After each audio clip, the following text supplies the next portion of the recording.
ஜெய் ஸ்ரீ மாத்ரே நமக. ஜெய் குருதத் ஜெய் குரு பரசுராம். நமஸ்காரம். நான் கரூர்லேருந்து வல்சலா பணிக்கர், பிரசன்ன ஜோதிடர். இன்னைக்கு நம்ம ராகு கேது பெயர்ச்சியோடைய பலன்கள் ரிஷப ராசிக்கு எப்படி இருக்குன்னு பார்க்க போகிறோம். இந்த ராகு கேது எப்போ பயிற்சி ஆகுது அப்படின்னா, திருக்கணிதப்படி 21/5/2025, வாக்கியப்படி 26/4/2025. அதாவது இந்த வாக்கியப்படிக்கும் திருக்கணிதப்படிக்கும் கொஞ்ச நாள் தான் வித்தியாசம். ஸோ அதனால் நீங்கள் கன்ஃபியூஸே ஆகிக்க வேண்டாம். ஆனாலும் இந்த உங்களுக்கு ஏப்ரல் 26ஆம் தேதியிலிருந்தே இந்த ராகு கேது பயிற்சியோடைய மாற்றங்கள் உறுதியாக தெரியும். ராகு கேது எப்போவுமே வக்ர கிரகங்கள். இப்போ பார்த்தீங்கன்னா குரு, சனி, மற்ற எல்லா கிரகமுமே வக்ர கிரகம்னா ஒரு 5 மாதம் இத்தனை நாள் குறிப்பிட்ட நாட்கள் தான் இருக்குது. இப்போ குருனா பார்த்தீங்கன்னா ஒரு 5 மாதம் வக்ரத்தில் இருப்பார். இப்போ இதுவே புதன், சுக்கிரன்லாம் கொஞ்சம் நாட்கள் இருப்பாங்க. ஆனால் எப்போவுமே வக்ரத்திலே இருக்கிறது ராகுவும் கேதுமே. ஸோ அதனால பின்னோக்கி தான் போவாங்க. இவ்வளோ நாளாக ராகு ரிஷப ராசியை பொறுத்த வரைக்கும் 11ஆம் இடத்துல இருந்துச்சு. இப்போ ராகு மீன ராசிலேருந்து கும்ப ராசிக்கு பயிற்சி ஆகிறது. அதாவது உங்களுக்கு 11ஆம் இடத்துல இருந்து 10ஆம் இடத்துக்கு ராகுவும், கேது கன்னி ராசியிலிருந்து சிம்ம ராசிக்கு பயிற்சி ஆகிறாரு. அப்போது உங்களுக்கு 5ஆம் இடத்துலேருந்து 4ஆம் இடத்துக்கும் பயிற்சி ஆகுது. இதுதான் இப்போது அதாவது ராகு 10ஆம் இடத்துக்கும் கேது 4ஆம் இடத்துக்கும் பயிற்சி ஆகுது. இது உங்களுக்கு ரொம்ப ரொம்ப வளர்ச்சி தான். அதாவது நான் என்னுடைய இதில் சனி பயிற்சியும் சொல்லியிருக்கேன், குரு பயிற்சியும் இருக்குது. அடுத்தது இந்த தமிழ் புத்தாண்டு பலன்கள் இதெல்லாமே நீங்கள் பார்த்துருந்தீங்கன்னா தெரியும். இந்த வருஷம் ரிஷப ராசி பொறுத்த வரைக்கும் எல்லா பயிற்சியுமே ரொம்ப நல்லா இருக்குது.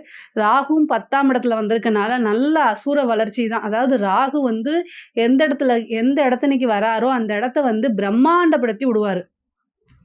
கேது கொஞ்சம் மாற்றி செய்யும். ஆனால் பொருளாதார வளர்ச்சியை பொறுத்த வரைக்கும் கேதுவை விட ராகு தான் பல மடங்காக உயர்த்தி விடும். ராகு யோகக்காரகன், போகக்காரகன் அப்படின்னு பல பேர் இருக்குது. யோகம்னா என்ன? உங்களுக்கு என்ன வேணும்னு நீங்கள் நினைக்கிறீங்களோ, வாழ்க்கையில் ஒவ்வொருத்தருக்கும் ஒவ்வொரு டேஸ்ட் இருக்கும், ஒவ்வொருத்தருக்கும் ஒவ்வொன்று தேவை இருக்கும்.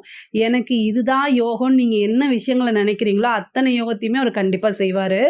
ரிஷப ராசியை பொறுத்த வரைக்கும் மெயினாக பணத்தை தான் அவங்க யோகமாக நினைப்பாங்க.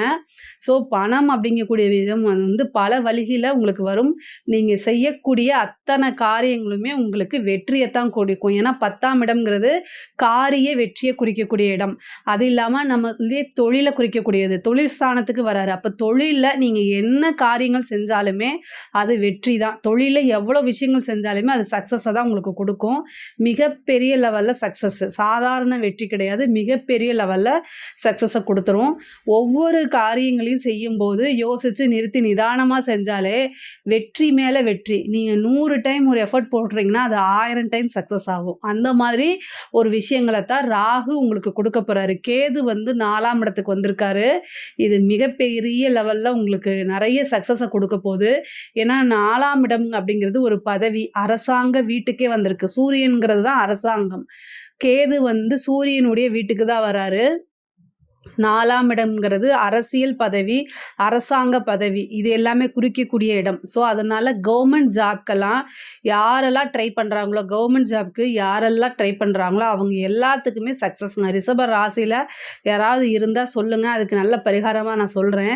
ஆனால் கவர்மெண்ட் ஜாப் ட்ரை பண்ணுறீங்க அப்படின்னா கண்டிப்பாக 100% உங்களுக்கு ஒரு இந்த ராவுக்கு இந்த 1.5 வருஷத்துக்குள்ளே ஒரு நல்ல போஸ்டிங் உறுதியாக உங்களுக்கு கிடைக்கும்.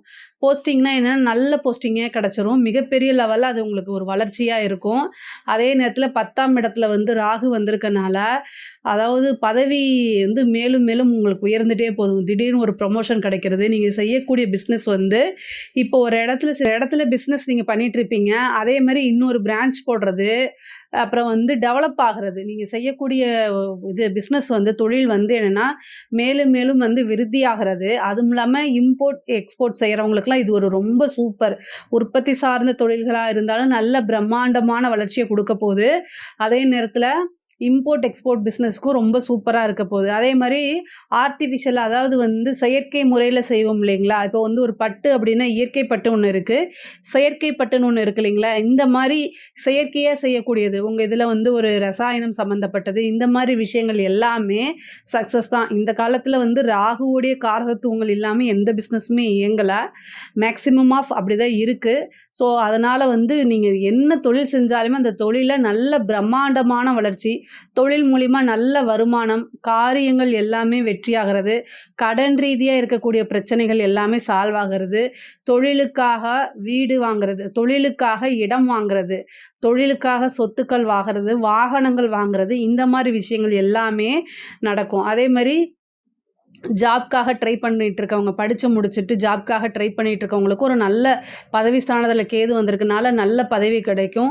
முக்கியமாக வந்து படிக்கக்கூடிய குழந்தைங்களுக்கு வந்து படித்து முடிச்சு இந்த நீட் எக்ஸாம்ஸ்லாம் பாஸ் பண்ணாமல் இருப்பீங்க இல்லையா, இந்த டைம் உங்களுக்கு நல்ல ரிசல்ட். ரிஷபராசியில் பொதுவாகவே எல்லாருமே பாஸ் ஆகுங்க. ஆனால் ரிஷபராசிக்கு வந்து 4ஆம் இடத்துல வந்திருக்கனால இந்த நீட் எக்ஸாம்ஸில் ஈஸியாக கிளியர் பண்ணுறதுக்கு அதிக வாய்ப்புகள் இருக்குது. நீங்கள் வந்து யோசிக்காமல் ட்ரை பண்ணுங்கள். யாருக்கெல்லாம் இன்டர்வியூ அட்டெண்ட் பண்ணுறீங்களோ அவங்க எல்லாத்துக்குமே வேலை கிடைக்கும். அந்த மாதிரி ஒரு அமைப்பு தான் இருக்குது. சேம் இன்னொரு விஷயம் என்ன அப்படின்னா, படிக்கக்கூடியவங்க வந்து என்னன்னா படிப்பில் நல்ல மார்க் எடுக்கிறது, நல்ல ஞாபகத்திறன், படிப்பில் நல்ல ஆர்வம், இது எல்லாமே கிடைக்கும். கவர்மெண்ட் ஜாப் அப்படிங்கிறது ரிஷபராசியை பொறுத்த வரைக்கும் உறுதியாக கிடைக்கும். நீங்கள் தாராளமாக ட்ரை பண்ணுங்கள். இந்த 1.5 வருஷத்துக்குள்ளே உங்களுக்கு ஒரு நல்ல அதிர்ஷ்டம் தேடி வரக்கூடிய அமைப்புகள் இருக்குது.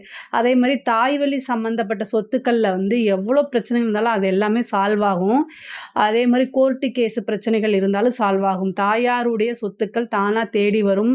தாயாருடைய உடல்நிலையில் ரொம்ப கவனமாக இருக்கணும். வண்டி வாகனங்களில் போகும்போது கவனமாக இருக்கணும். பொதுவாகவே வந்து உங்களுக்கு தொழில் தான் இந்த இதில் வந்து ரொம்ப ரொம்ப சிறப்பாக இருக்குது. தொழில் ஸ்தானம் வந்து ரொம்ப ரொம்ப சிறப்பாக இருக்குது. அதனால் வந்து இந்த வேறு எதுலேயுமே ஃபோக்கஸ் இல்லாமல் உங்களுடைய பிஸ்னஸ்ஸு, உங்களுடைய ஜாப்பு, உங்களுடைய ஃப்யூச்சர் இதில் வந்து கவனம் செலுத்துனீங்கன்னா, இந்த டைமில் நீங்கள் என்ன எஃபர்ட் போடுறீங்களோ அது எல்லாமே கை மேலே பலன் கிடைக்கும்.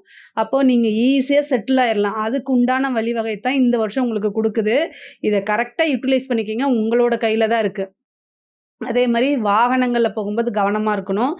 நீங்கள் ஜாக்கிரதையாக தான் போவீங்க, விழிப்புணர்வோடு தான் போவீங்க. ஆனால் ஆப்போசிட்டில் வரவங்க வந்து அதே கான்செப்டில் வருவாங்களா அப்படின்னு தெரியாது. ஸோ இருந்தாலுமே ரொம்ப ரொம்ப கவனமாக போங்க. அது இல்லாமல் நீங்கள் உங்கள் தாயாரோடு போகிறீங்க அப்படின்னா இன்னும் மேலும் கவனமாக இருக்கணும்.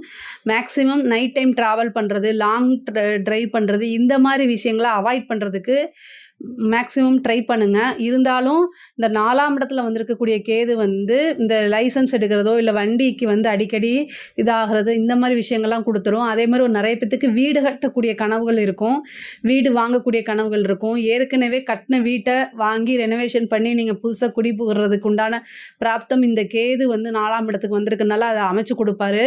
உங்களுக்கு ஒரு விஷயம் தேடி வரும்போது அதை கரெக்டாக யூட்டிலைஸ் பண்ணிக்கோங்க. விநாயகருக்கு வழிபாடு பண்ணுங்கள். ஞாயிற்றுக்கிழமையில் வரக்கூடிய யமகண்ட நேரத்தில் கணபதி வழிபாடு 2 தீபம் தேங்காய் எண்ணெயில் வெள்ளருக்கு வச்சு நீங்கள் போட்டிங்க அப்படின்னா, வெள்ளருக்கு வந்து பார்த்திங்கன்னா சாதாரணமாக எரியாது. ஸோ வெள்ளருக்கு திரின்னு வாங்கிக்கோங்க. நாட்டு மருந்து கடையிலையோ இல்லை பூஜா ஸ்டோர்ஸ்லேயோ கிடைக்கும். அதை வந்து என்ன செய்யணும் அப்படின்னா, ஒரு வெள்ளை நூல் எடுத்து அதை வந்து அப்படியே சுற்றிட்டு அதை போட்டு தேங்காய் எண்ணெயில் ஊற வச்சிடணும். அப்போ தான் அது எரியும், இல்லைன்னா எரியாது. அதை 2ஆக கட் பண்ணிவிட்டு 2 அகல் விளக்கு மண் தீபம் வாங்கி பேராசூட் ஆயிலெல்லாம் யூஸ் பண்ணிடாதீங்க. அதாவது சுத்தமான செக்கில் ஆட்டின தேங்காய் எண்ணெயை வாங்கி தீபம் போடுங்க. அந்த தீபம் நல்லா எரியும் போது உங்களுக்கு என்ன காரியங்கள் எடுத்தாலும் சக்ஸஸ் ஆகும். விநாயகரை வேண்டிட்டு போடுங்க. இப்போ நீங்கள் வீடு வாங்கணும்னு நினைக்கிறீங்க அப்படின்னா 7 ஞாயிற்றுக்கிழமை யமகண்ட நேரத்தில் இதை போடுங்க. நிறைய பேத்துக்கு இது சக்ஸஸ் ஆகிருக்கு. இப்போ 4ஆம் இடத்துக்கு கேது வந்திருக்கனால சொத்து சேர்க்கை ரிஷபராசியை பொறுத்த வரைக்கும் உறுதியாக உண்டு. சொத்து சேர்க்கை ரிஷபராசியை பொறுத்த வரைக்கும் உறுதியாக உண்டு. கண்டிப்பாக நீங்கள் வாங்கிடலாம். இந்த பரிகாரத்தை செய்யுங்க. மிகப்பெரிய லெவலில் உங்களுக்கு யோகம் இருக்குது. பொதுவாகவே 10ஆம் இடத்துக்கு வந்திருக்கனால தொழில் ரீதியாக நீங்கள் வெளிநாடு போகிறது, வெளியூர் போகிறது, இந்த மாதிரி விஷயங்கள் தொழிலுக்காக போகிறதுக்கு உண்டான அமைப்புகள்லாம் இருக்குது. தந்தையாருடைய தேக ஆரோக்கியத்தில் கவனமாக இருக்கணும். தந்தையார் வழி சொத்துக்கள், தந்தைக்கு நல்ல வருமானங்கள், இது எல்லாமே இருக்குது. பொதுவாகவே வந்து கலைத்துறை சம்மந்தப்பட்டவங்களுக்குலாம் இது நல்ல பெரிய வளர்ச்சியாக இருக்குங்க. படிக்கிற குழந்தைங்களும் படிப்பில் நல்லா வருவாங்க. மிகப்பெரிய லெவலில் உயரத்துக்கு, அதாவது ஒரு பெரிய பாராட்டு, அங்கீகாரம், இது எல்லாமே கிடைக்கிறதுக்கு அமைப்புகள் இருக்குது. அரசியல் துறை சம்மந்தப்பட்டவங்களுக்குலாம் இது ரொம்ப ரொம்ப சூப்பராக இருக்குது. அதாவது எதிர்பார்க்காத அளவுக்கு வளர்ச்சி. 4ஆம் இடத்துக்கு பதவி ஸ்தானத்துக்கு வரனால ஒரு நல்ல பதவி கிடைக்கிறது, மிகப்பெரிய லெவல்ல இருக்கு. பொதுவாவே இந்த ராகு, கேதுக்கள் தான் வந்து நெறைய மாற்றங்கள கொடுக்கக்கூடிய கிரகமா இருக்கனால, இந்த ராகு, கேது பெயர்ச்சி வந்து நெறைய நல்ல மாற்றங்கள் உங்களோட வாழ்க்கையில இருக்கக்கூடிய கஷ்ட நிலைகள் மாறி, நல்ல நிலைக்கு உங்கள உயர்த்தி கொண்டு போகும். இதுக்கு நீங்க இந்த பரிகாரங்கள் நான் சொல்லக்கூடிய பரிகாரங்கள மட்டும் செஞ்சுக்கங்க. மிகப்பெரிய லெவல்ல உங்களுக்கு வளர்ச்சி இருக்கு. அதுவும் பொருளாதார ரீதியா நல்ல வளர்ச்சி இருக்கு. மிக முக்கியமா வந்து கணவன் மனைவியிடையே இருக்கக்கூடிய பிரச்சனைகள் வந்து கைதூக்கும்.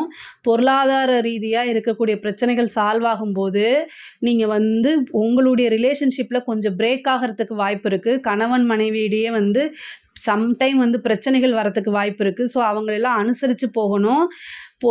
பொருளாதாரம் இருந்துட்டாலே நெறைய விஷயங்கள கிளியர் பண்ணிற முடியும். இத நீங்க உங்க லைஃப் பார்ட்னருக்கு சொல்லி புரிய வச்சு தான் ஆகணும். பெண்கள பொறுத்தவரைக்கும் நல்ல டைமு, முன்னேறதுக்கு காலகட்டங்கள். ஸோ உங்களுடைய கெரியர் சம்மந்தப்பட்ட விஷயங்கள ஃபேமிலிக்குள்ள சொல்லி டிஸ்கஸ் பண்ணுங்க. இந்த டைம் உங்களுக்கு ஆதரவு கிடைக்கிறதுக்கு வாய்ப்பு இருக்கு. ஏன்னா குரு வந்து ராகுவ பாக்குது. ஸோ அதனால நல்ல டைம் இருக்கு. நல்ல வாய்ப்புகள் இருக்கு. அத கரெக்ட்டா யூஸ் பண்ணிக்கங்க.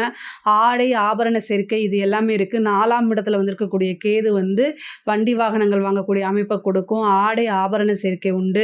சொத்து சேர்க்கைலாம் உண்டு. மிகப்பெரிய லெவல்ல இது. அதே மாதிரி ரியல் எஸ்டேட் சம்மந்தப்பட்டவங்களுக்குலாம் வந்து இது சொத்து வாங்கி போடுறதுக்கு உண்டான டைமாக இருக்குது. நல்ல டைமு பீக்கில் போகும் உங்களுக்கு. பொருளாதார ரீதியாக நிறைய வளர்ச்சியும் நல்ல மாற்றங்கள், பதவி மாற்றங்கள் இது எல்லாமே கிடைக்கும். உங்களுக்கு வந்து பார்த்திங்கன்னா கால் சம்மந்தப்பட்ட பிரச்சனைகள், இந்த ஹெல்த்து ரீதியாக பிரச்சனைகள் வரத்துக்கு வாய்ப்பு இருக்குது. அதே மாதிரி சுவாச ரீதியாக இருக்கக்கூடிய பிரச்சனைகள்லாம் நீங்கள் பார்த்துக்கணும். ஹார்ட் சம்மந்தப்பட்ட விஷயங்கள்லாம் பார்த்துக்கணும். 4ஆம் இடத்துல வந்திருக்கக்கூடிய கேது வந்து ஹார்ட் சம்மந்தப்பட்ட டிசீஸை ஏற்படுத்தி கொடுத்துருவாரு. அதுவும் சூரியனுடைய வீடாகவே இருக்கனால அதில் பார்த்துக்குங்க. அதே மாதிரி கண் சம்மந்தப்பட்ட விஷயங்களில் ரொம்ப கவனமாக இருக்கணும். ஆனால் பொருளாதார ரீதியாக இந்த ராகு கேது வந்து நல்ல ஒரு உயர்வான நல்ல மாற்றங்களை தான் கொடுக்கும். கடன் ரீதியாக இருக்கக்கூடிய நீங்கள் கொஞ்சம் சின்சியராக எஃபர்ட் போட்டிங்க, உங்களோட தொழிலில் கவனத்தை இது பண்ணினீங்க அப்படின்னா கடனே உங்களுக்கு இல்லாத வாழ்க்கையை அமைச்சு கொடுத்துரும். யார் யாருக்கெல்லாம் கடன் இருக்கோ அவங்கள கமெண்ட்ஸில் சொல்லுங்கள். நான் உங்களுக்கு வந்து பரிகாரங்கள் சொல்கிறேன். ரிஷப ராசியில் உங்களுக்கு கடன் ரீதியாக பிரச்சனை இருக்குது அப்படின்னா கமெண்ட்ஸில் சொல்லுங்கள். நான் கண்டிப்பாக வந்து உங்களுக்கு ஒரு நல்ல பரிகாரங்கள் சொல்கிறேன். அந்த பரிகாரங்களை செய்யும்போது கண்டிப்பாக அந்த கடன் ரீதியாக இருக்கக்கூடிய பிரச்சனைகள்லாம் சால்வ் ஆகி நல்ல சொத்து சேர்க்கையை உண்டு பண்ணிடும். அதாவது ரிஷப ராசியை பொறுத்த வரைக்கும் 10ல் வந்திருக்கக்கூடிய ராகுவும் 4ஆம் இடத்துக்கு வந்திருக்கக்கூடிய கேதுவும் நல்ல பொருளாதார வளர்ச்சியை கொடுக்கும். அதே மாதிரி ஹெல்த் ரீதியாக இருக்கக்கூடிய கவனங்கள் உங்களுக்கு ரொம்ப ரொம்ப முக்கியமானது. இதில் ஏதாவது சந்தேகங்கள் இருக்குது அப்படின்னா கமெண்ட்ஸில் கேளுங்க. நான் கண்டிப்பாக ஆன்சர் பண்ணுறேன். நம்மளுடைய சேனலை லைக் பண்ணுங்கள், ஷேர் பண்ணுங்கள், சப்ஸ்கிரைப் பண்ணுங்கள். நன்றி, வணக்கம்.